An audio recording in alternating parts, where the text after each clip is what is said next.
하나님의 말씀을 봉독하겠습니다. 사사기 12장 1절에서 7절까지의 말씀입니다.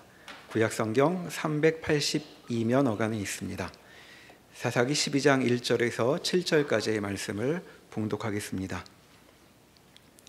에브라임 사람들이 모여 북쪽으로 가서 입다에게 이르되 내가 암몬 자손과 싸우러 건너갈 때에 어찌하여 우리를 불러 너와 함께 가게 하지 아니하였느냐?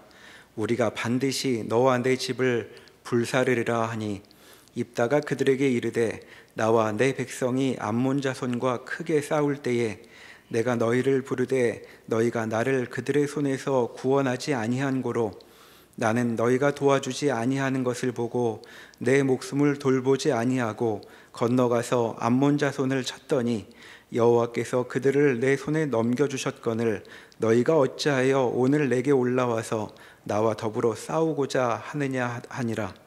입다가 길르앗 사람을 다 모으고 에브라임과 싸웠으며 길르앗 사람들이 에브라임을 쳐서 무찔렀으니 이는 에브라임의 말이 너희 길르앗 사람은 본래 에브라임에서 도망한 자로서 에브라임과 므낫세 중에 있다 하였음이라. 길르앗 사람이 에브라임 사람보다 앞서 요단강 나루턱을 장악하고 에브라임 사람의 도망하는 자가 말하기를 청하건대 나를 건너가게 하라 하면 길르앗 사람이 그에게 묻기를 내가 에브라임 사람이냐 하여 그가 만일 아니라 하면 그에게 이르기를 쉿볼렛이라 발음하라 하여 에브라임 사람이 그렇게 바로 말하지 못하고 쉿볼렛이라 발음하면 길르앗 사람이 곧 그를 잡아서 요단강 나루턱에서 죽였더라. 그때 에브라임 사람의 죽은 자가 42,000명이었더라. 입다가 이스라엘의 사사가 된 지 6년이라. 길르앗 사람 입다가 죽음에 길르앗에 있는 그의 성읍에 장사되었더라. 아멘.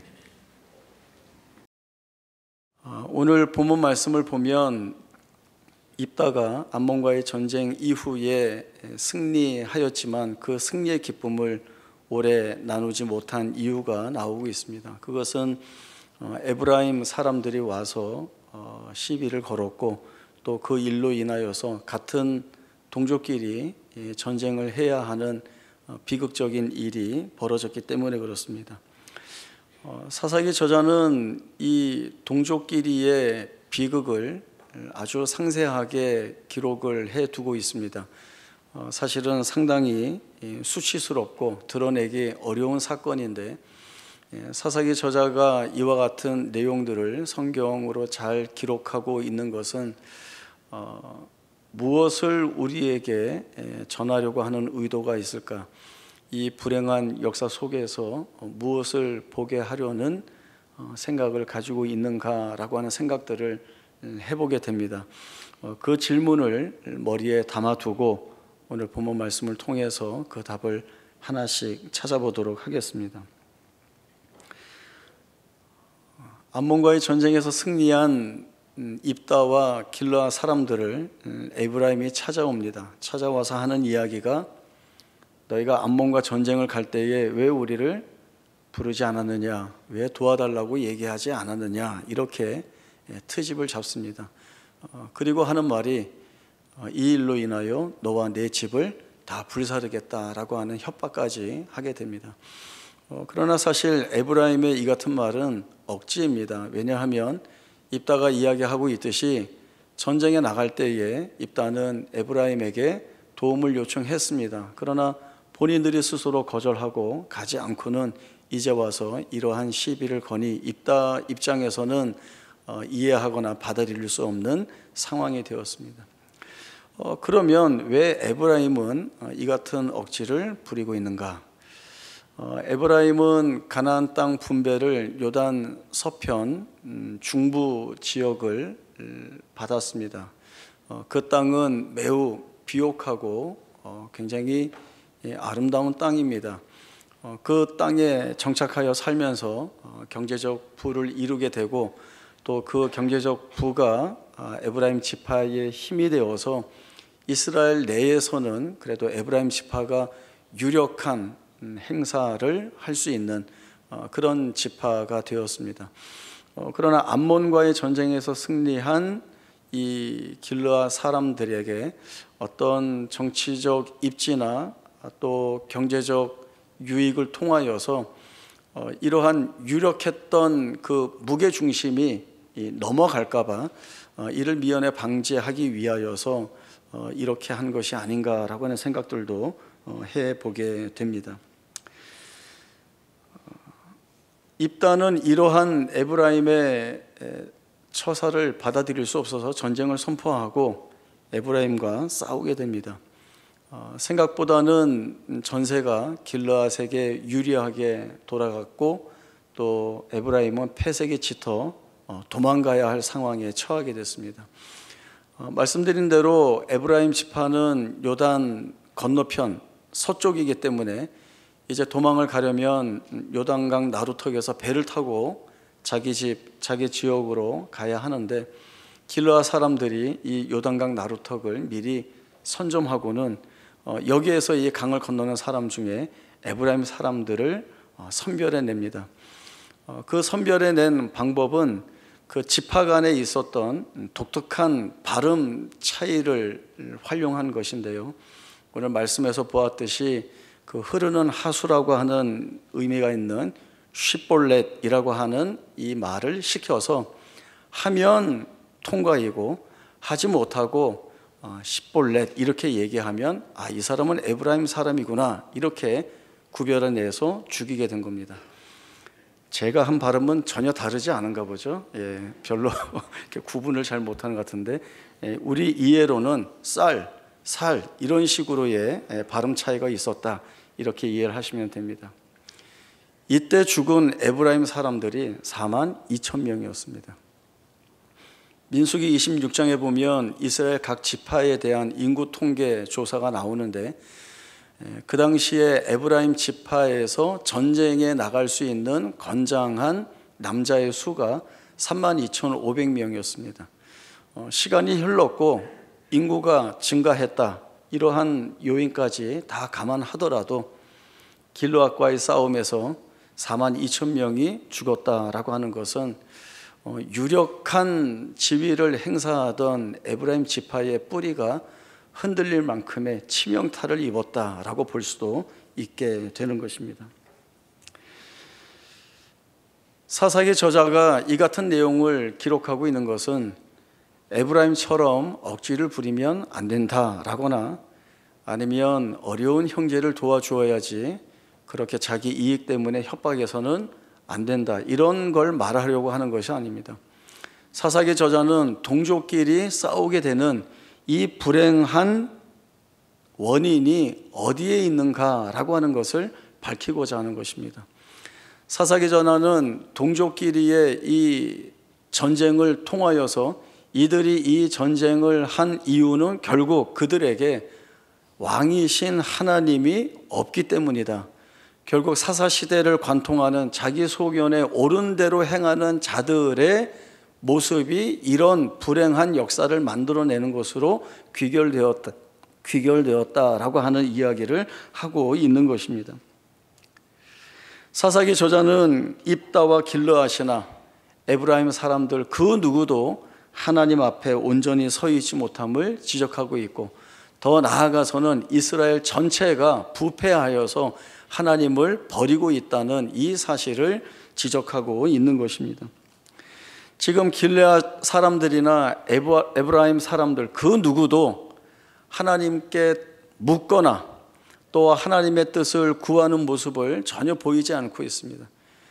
이들은 모두 우리가 차지할 수 있는 이익이 무엇인가, 우리 생각대로 해서 결정할 수 있는 일이 무엇인가에만 매몰되어 있는 것입니다. 그 어디에도 하나님이 계시지 않고 하나님에 대한 신앙을 논하지도 않고 믿음을 드러내지도 않고 있습니다. 이스라엘의 역사 속에서 하나님은 왕으로 그들을 통치하셨습니다.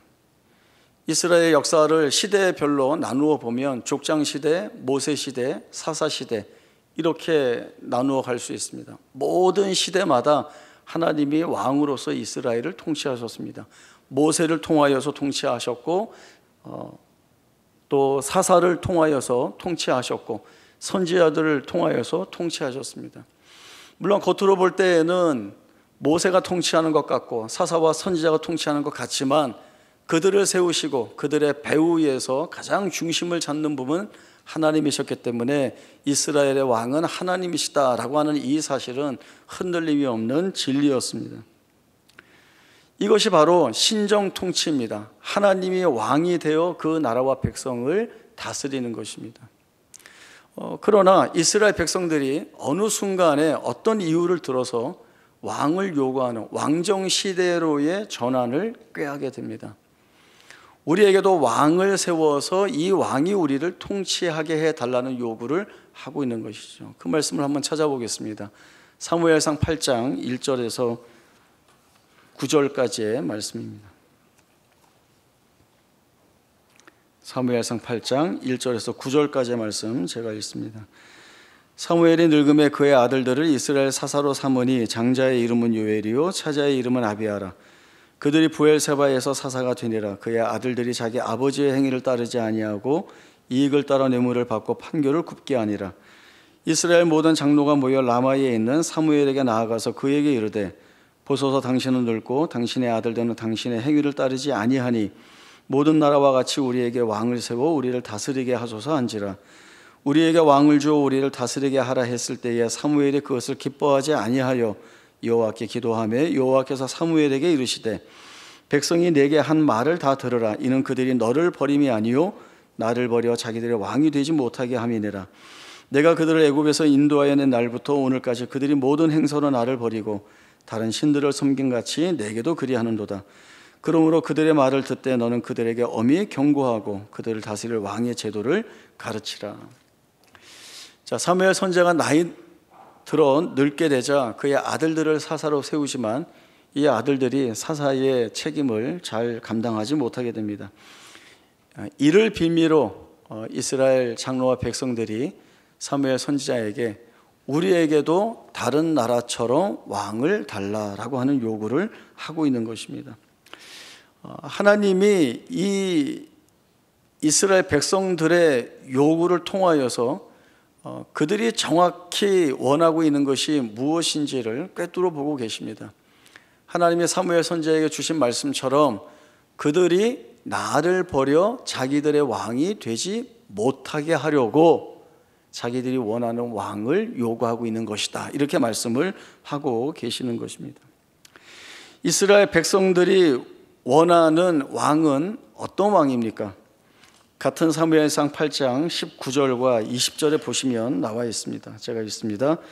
백성이 사무엘의 말 듣기를 거절하여 이르되 아니로소이다. 우리도 우리 왕이 있어야 하리니 우리도 다른 나라를 같이 되어 우리의 왕이 우리를 다스리며 우리 앞에 나가서 우리의 싸움을 싸워야 할 것이니이다 하는지라. 반복되는 말이 뭐죠? 우리라고 하는 거죠. 우리라고 하는 이야기를 반복해 하고 있습니다. 우리도 우리 왕이 있어야 하겠고 우리도 우리의 왕이 우리를 다스리며 우리를 위하여 싸워줄 그 우리의 왕이 필요하다라고 하는 이야기를 하고 있는 것입니다. 이것이 이스라엘 백성들이 원하는 왕의 프로필입니다. 우리를 대신하여 싸울 왕. 그러나 잘 보십시오.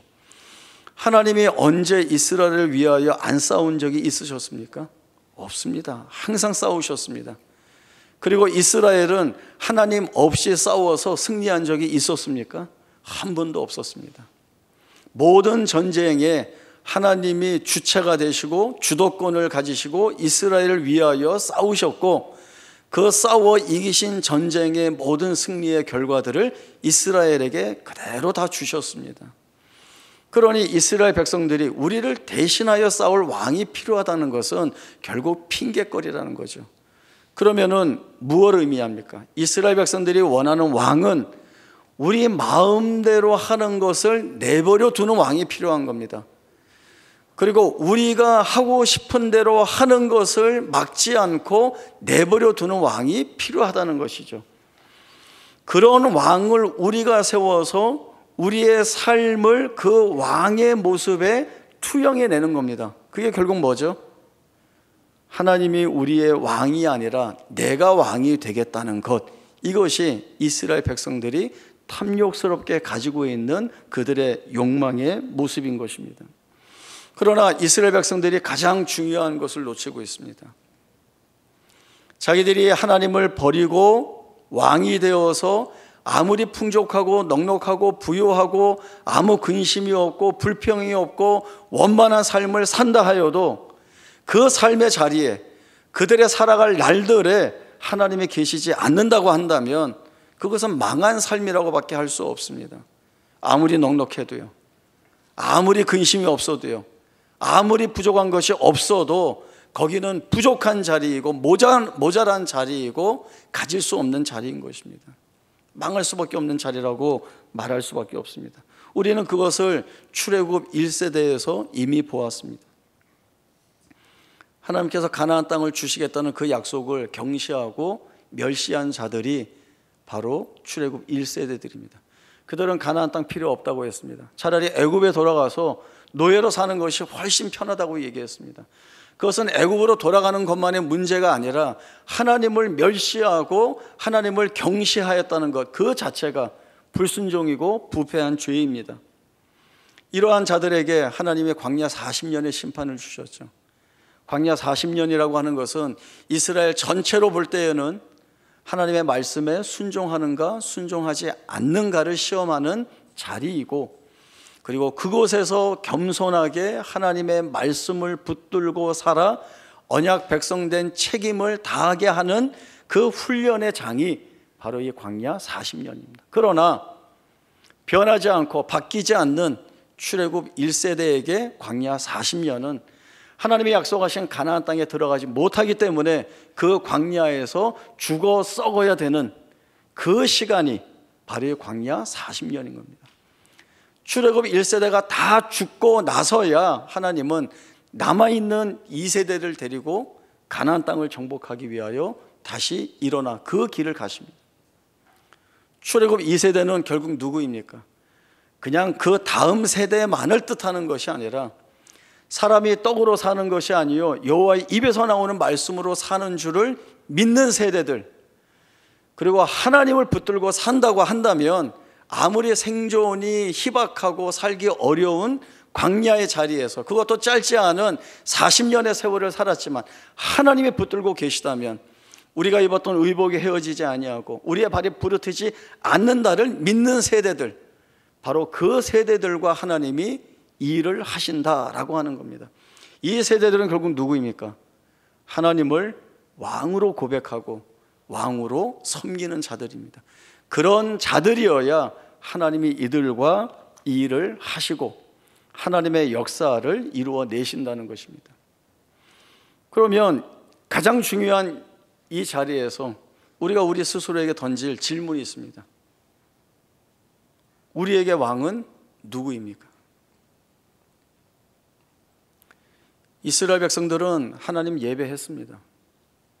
자신들의 입으로 우리는 언약 백성이라고 얘기했습니다. 그러나 그들의 삶은 자기 소견에 옳은 대로 행하는 것밖에는 남아있지 않았습니다. 나중에는 다 드러내면서까지 하나님을 버리고 자기들이 원하는 왕을 세워서 자기들 마음대로 살겠다는 고집을 부렸습니다. 그런 부패한 이스라엘 백성들처럼 하나님의 왕이 아닌 다른 것을 왕으로 삼고 살겠는가? 아니면 하나님의 말씀과 그 주신 약속을 붙들고 그 나라와 그 의를 위하여 살겠는가? 그 하나님의 부르심에 목숨을 걸겠는가? 라고 하는 이 질문에 우리가 대답을 해야 합니다.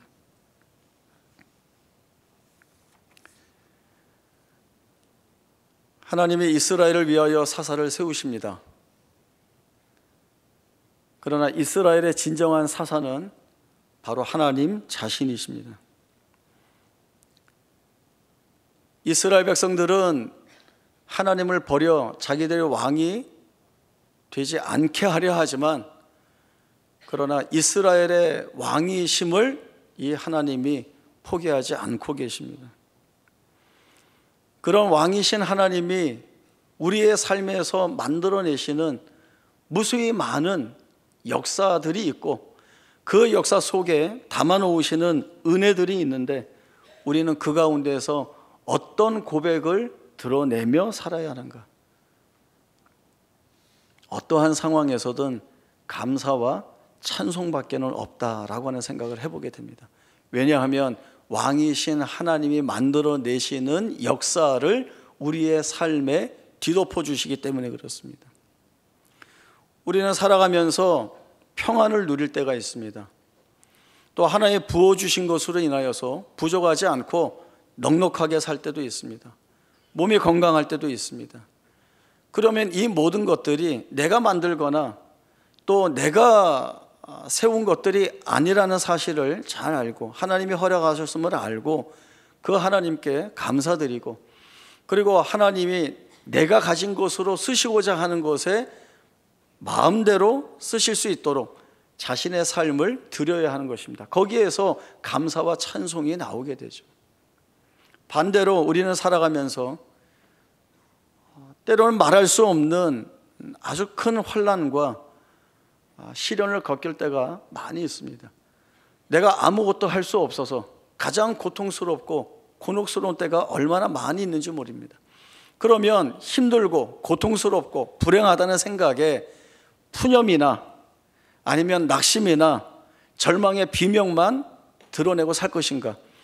하나님의 놀라운 역사를 이루어내시는 그 왕되심을 선언하고 붙들고 있는 자라고 한다면 그 자리가 아니라 그 자리에서조차도 하나님이 내 생애를 통하여 이루어내실 일들이 있을 것이라는 기대와 소망을 가지고 거기에서 동일하게 드러날 것은 감사와 찬송밖에 없다라고 하는 것이죠. 왜냐하면 하나님이 그 약속을 우리에게 주시기 때문에 그렇습니다. 저희 시편 50편 15절 한 절 말씀 함께 찾아보겠습니다.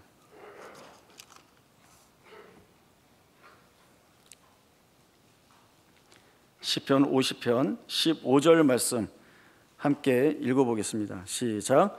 환난 날에 나를 부르라. 내가 너를 건지리니 내가 나를 영화롭게 하리라. 환난 날에 나를 부르라. 이 부르라라고 하는 말씀은 하나님이 부탁적으로 하는 이야기 아닙니다. 좀 해줘라고 하는 그런 식으로 말씀하고 있는 것이 아닙니다. 이 말씀은 명령문으로 되어 있습니다. 불러라. 너희는 불러야 된다. 나를 찾아야 된다 라고 하는 것이 하나님이 주시는 말씀이고, 이 환난 날에 너희가 나를 부를 때에 두 가지 일을 내가 하겠다라는 것이죠. 첫 번째, 내가 너희를 그 환난에서 건져내겠다. 또 하나는 그리고 난 다음에 너희가 나를 영화롭게 하리라. 하나님이 나를 건져내어서 하나님이 나를 영화롭게 하는 것이 아니라 하나님이 나를 건져내셨기에 내가 하나님을 영화롭게 하는 것입니다. 이것이 하나님이 가지고 계신 마음이에요. 환난 날에 나를 부르라, 명령문이라고 했습니다. 그리고 이 명령을 주신 하나님은 준비가 되어 있는 겁니다. 어떤 준비? 부르기만 하면 달려나가서 도와줄 준비가 이미 다 마친 상태에 계시다는 것을 뜻하고 있는 것입니다. 전쟁에도 이 단어가 쓰입니다. 어떤 의미로? 무장이 다 마쳐진 상태입니다. 이제 출발하면 모든 군인들이 무장을 마치고 전쟁에 용감하게 투입되는 모습처럼 하나님이 우리를 그렇게 기다리고 계신다는 것이죠.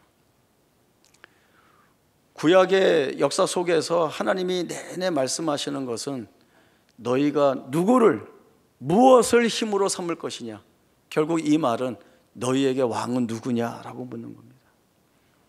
하나님은 이 싸움을 지독하게 해오셨습니다. 늘 이스라엘은 하나님을 버리고 다른 힘, 다른 하나님을 찾아 나섰고, 하나님은 그 이스라엘의 길을 막고 서서 내가 너희의 힘이고 내가 너희의 하나님이다. 너희는 내 앞에 와야 되고 나를 불러야 하고 내 앞에 서야 된다라고 하는 말씀을 주시고 있습니다. 구약시대의 이스라엘 백성들의 모습은 지금 우리의 모습과 똑같습니다. 우리는 틈만 나면, 기회만 되면, 이유만 되면 세상 속에서 내가 붙들 힘이 될 만한 것들을 찾아 나섭니다. 그 힘들이 내 눈에 볼 때 강력해 보이고 화려해 보이기 때문에 내 삶을 책임져 줄 수 있을 것이라는 생각들을 하게 됩니다. 나의 진정한 구원이 하나님에게서가 아니라 바로 이 세상의 힘에게서 나올 수 있다라고 하는 그 믿음 아닌 믿음을 붙들고 살아가죠. 여기에서 평안을 누리고 있는 것처럼 그렇게 생각을 합니다. 그러나 그 모든 것들은 헛된 것이고 허무한 것입니다. 하나님 없이 평안을 이야기할 수 없고 하나님 없는 구원은 없는 겁니다. 하나님만이 우리의 유일한 힘이시고 구원이시라는 고백이 우리가 어떠한 삶의 정황과 조건 속에 사로잡혀 있다 하더라도 거기에서 하나님을 향한 감사와 찬송과 믿음의 고백을 토해낼 수 있게 되는 것입니다. 이것이 우리의 고백이 되어야 하고 우리가 그렇게 살아 우리의 다음 세대가 이 신앙의 길을 쫓아오도록 해야 하는 겁니다. 얼마나 큰 책임을 맡고 있는지 모릅니다. 본 것이 가장 큰 교육입니다. 우리 부모된 세대들은 아무리 열악하고 어려운 상황 속에서도 기도하더라, 말씀을 붙들고 하나님 앞에 서더라 라고 하는 것을 보여주어야 합니다. 이것이 나를 살리고 우리의 자녀와 후손들, 그 다음 세대를 살리는 생명의 길이 됩니다. 귀한 믿음의 고백들이 우리의 삶에 자리 잡고 이것이 하나님이 우리에게 주시는 복과 은혜가 되어 우리 모든 자녀와 후손들과 함께 하나님의 거룩하신 이름을 찬송하는 언약 백성된 기쁨들이 우리 가운데 풍성하게 있기를 축원합니다. 기도하겠습니다. 하나님 아버지, 우리는 때로 우둔하고 어리석어서 하나님이 아닌 다른 것을 우리의 힘으로 삼고자 합니다. 그러나 그것이 정말 우리 눈에 힘인 것처럼 보이나 그것은 우리의 힘이 될 수 없습니다.